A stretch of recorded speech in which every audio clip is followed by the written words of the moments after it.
청와대는 김기현 전 울산시장 측근 비리에 대한 첩보가 특감 반원이 아닌 다른 행정관이 제보를 받은 것으로 파악됐다고 밝혔습니다. 또 최근 숨진 검찰 수사관과 해당 첩보는 전혀 관련이 없다고 강조했습니다. 청와대 연결합니다. 김영수 기자. 네, 청와대 춘추관입니다. 청와대가 이 자체 조사 결과를 발표한 거죠? 네, 그렇습니다. 고민정 청와대 대변인은 김기현 전 울산시장 측근 비리에 대한 제보 경위와 이첩 과정에 대한 청와대 자체 조사 결과를 발표했습니다. 고 대변인은 이 문건을 작성한 사람이 특감 반원이 아닌 다른 청와대 행정관이 외부에서 제보를 받고 일부를 편집해 정리했다고 밝혔습니다. 제보 접수 경위에 대해서도 자세히 설명했는데요. 지난 2017년 민정비서관실 소속 A 행정관은 제보자로부터 스마트폰 SNS를 통해 김기현 전 울산시장 측근 비리에 대한 제보를 받아 이 내용을 토대로 요약하고 편집해 제보 문건을 정리했다고 말했습니다. A 행정관은 이후 절차에 따라 민정비서관에게 보고된 것으로 기억하고 있다고 전했습니다. 다만 백원우 전 민정비서관은 이런 사실을 기억하지는 못하고 있다며 비리 의혹에 관한 것인 만큼 반부패 비서관실로 전달해 경찰로 이첩했을 거라고 말했다고 고 대변인이 소개했습니다. 고 대변인은 그러면서 최근 숨진 서울 동부지검의 수사관은 문건 작성과 무관하다고 강조했습니다. 직접 들어보겠습니다.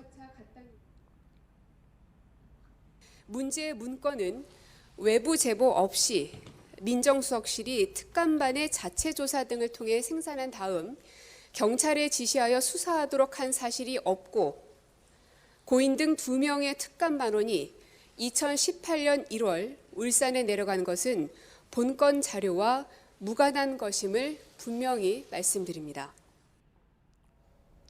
네, 그렇다면 A 행정관에게 제보를 한 사람은 누군지 밝혀졌나요? 청와대 관계자는 제보자 신원을 파악해서 알고 있다고는 밝혔습니다. 다만 본인 동의 없이 공개하기는 어렵다고 설명했습니다. 이 관계자는 A 행정관이 청와대에 근무하기 전에 공직자인 제보자와 캠핑장에서 우연히 만나 알게 됐고 몇 차례 만나기도 하고 연락을 주고받았다고 말했습니다. 청와대가 제보자를 직접 조사할 수는 없었지만 정당 소속은 아닌 것으로 안다면서 지방선거에 영향을 미치려는 의도가 있었던 것 아니냐는 의혹에는 선을 그었습니다. 이 관계자는 A 행정관이 제보를 편집한 이유에 대해 중복된 내용이 많고 난잡한 표현도 있어서 정리하는 수준이었다고 설명했습니다. 또 해당 문건을 확인했지만 수사 과정에서 제출될 증거인 만큼 공개하기는 어렵다고 양해를 구했습니다. 그러면서 A 행정관이 자신이 작성했다는 사실을 전혀 의식하지 못하고 있을 정도로 일상적인 첩보 전달 과정이었다고 강조했습니다. 앞서 잠시 언급이 나오긴 했습니다만 최근에 숨진 검찰 수사관이 당시 울산에 내려갔던 이유에 대한 설명도 한 번 더 있었죠? 네, 그렇습니다. 고민정 청와대 대변인은 지난해 1월쯤 민정비서관실 주관으로 집권 2년차를 맞아 행정부 내 기관 간 엇박자와 이해 충돌을 점검했다고 거듭 밝혔습니다. 최근에 숨진 동부지검 수사관이 청와대 근무할 당시 내려갔던 이유가 이 점검 때문이라는 건데요. 고 대변인은 브리핑을 통해서 전달했는데도 각종 억측과 의혹이 뒤를 잇고 있다면서 브리핑 중간에 조사 내용이 담긴 문건을 들어 흔들어 보이기도 했습니다. 자료는 브리핑 뒤에 기자단에게 배포됐는데요.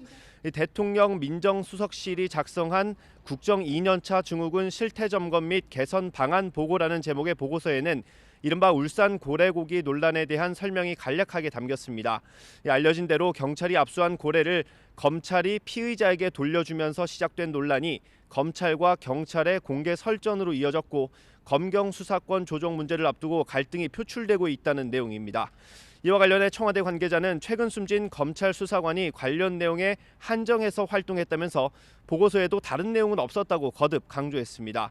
이 관계자는 숨진 수사관이 안타까운 선택을 하기 전에 이 같은 사실을 확인했으면 좋았을 거라고 안타까움을 나타내면서 울먹이기도 했습니다. 지금까지 청와대에서 전해드렸습니다.